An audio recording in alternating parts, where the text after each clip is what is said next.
শুরুতেই বলছিলাম আপনাদের মুখ্যমন্ত্রীর নির্দেশে ৩ ঘন্টার মধ্যেই অ্যাকশন। গতকালই তিলজলায় সেখানে ভাঙার কাজ শুরু হয়েছে, অর্থাৎ বেআইনি যে নির্মাণ, যেখানে আগুন লেগেছিল সেই বেআইনি নির্মাণ ভাঙার কাজ গতকাল থেকে শুরু হয়েছে।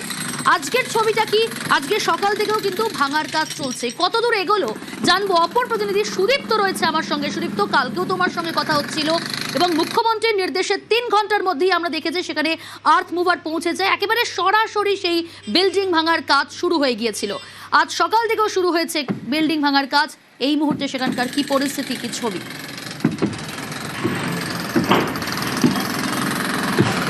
দেখো, গতকাল যতদূর পর্যন্ত কাজ হয়েছিল, অর্থাৎ প্রথম বিল্ডিংয়ের যে একদম টপ ফ্লোরে ভাঙার কাজ চলছিল ছাদ, সেই টপ ফ্লোরে যতদূর পর্যন্ত কাজ হয় 12টার পর থেকে কিছু কর্মী আসে এবং তারপর থেকে তার পরবর্তী থেকে কিন্তু কাজ শুরু করে।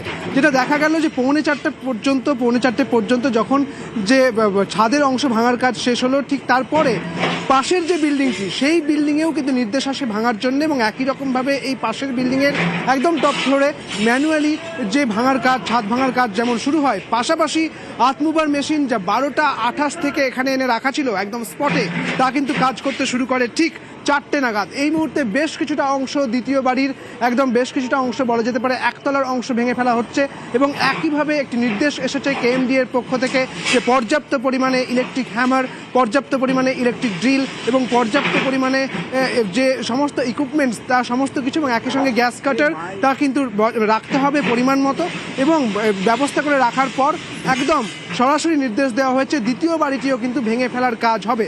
অর্থাৎ প্রথম বাড়িটির ছাদের, অর্থাৎ একদম টপ ফ্লোরের যে অংশটা বেশ কিছুটা ভেঙে ফেলা হয়েছে, তার পরবর্তী ক্ষেত্রে দেখা গেল যে কর্মীরা সেখানে কাজ করছিলেন, তারা নেমে এলেন ঠিক পৌনে 4টে নাগাদ এবং তারপর তারা দ্বিতীয় বাড়ির ছাদে উঠে গেলেন এবং সেখানেও তারা কাজ শুরু করেছেন।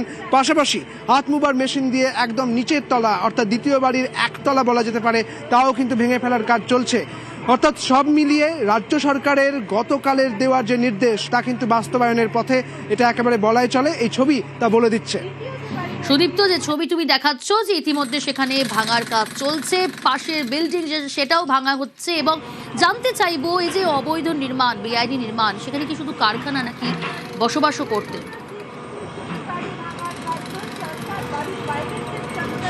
দেখো, প্রথম বাড়িটা যখন ভাঙা হচ্ছিল সেক্ষেত্রে কিন্তু যেটা দেখা গিয়েছিল যে কারখানা এবং সেই সঙ্গে বসবাসের একটা জায়গাও ছিল এবং কিছু ফ্যামিলি সেখানে বসবাস করত।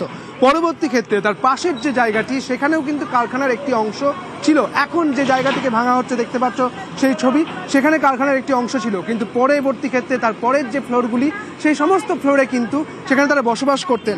মোট 6টা ফ্যামিলি এখানে ছিল। এই 4তলা বিল্ডিংয়ে মোট 6টা ফ্যামিলি এখানে ছিল, যারা গতকাল রাত পর্যন্ত তাদের সময় বেঁধে দেওয়া হয়েছিল। তাদেরকে বলা হয়েছিল তাদের যে পর্যাপ্ত জিনিসপত্র রয়েছে ঘরের মধ্যে, তা নিয়ে তারা বেরিয়ে যান। কোথায় বেরিয়ে যাবেন এমনটা কিন্তু তাদের কোনো নির্দেশ দেওয়া হয়নি, তারা নিজেদের মতো করে বেরিয়ে গিয়েছেন। আমরা সকালে কথা বলেছিলাম, তারা বলছিলেন যে তাদেরকে যে নির্দেশ দেওয়া হয়েছিল, যে একটা রাতের সময় দেওয়া হয়েছিল, তার আগেই তুমি জানো গতকালই 3টে নাগাদ কেএমসির পক্ষ থেকে জলের ডিপার্টমেন্ট এসে জলের কানেকশন কেটে দিয়ে গিয়েছিল, ইলেকট্রিক ডিপার্টমেন্ট এসে ইলেকট্রিক কেটে দিয়ে গিয়েছিল এবং ডিসকানেক্ট করে দেওয়ার পর পরবর্তী ক্ষেত্রে একটা রাতের সময় দেওয়া হয়, তাদেরকে বাইরে চলে যেতে বলা হয়। তারা নিজেদের মতো করে তারা বাইরে চলে গিয়েছে। এখন সেখানে কেউ নেই, তবে 6টা ফ্যামিলি এখানে ছিল এবং সেই বাড়িটিও ইতিমধ্যে আর্থ-মুভার মেশিন দিয়ে তার একতলা ভাঙার কাজ যেরকমভাবে চলছে, পাশাপাশি তার একদম টপ ফ্লোরে সেখানেও কিন্তু ম্যানুয়ালি ভাঙার কাজ চলছে। বেশ, নজর রাখো।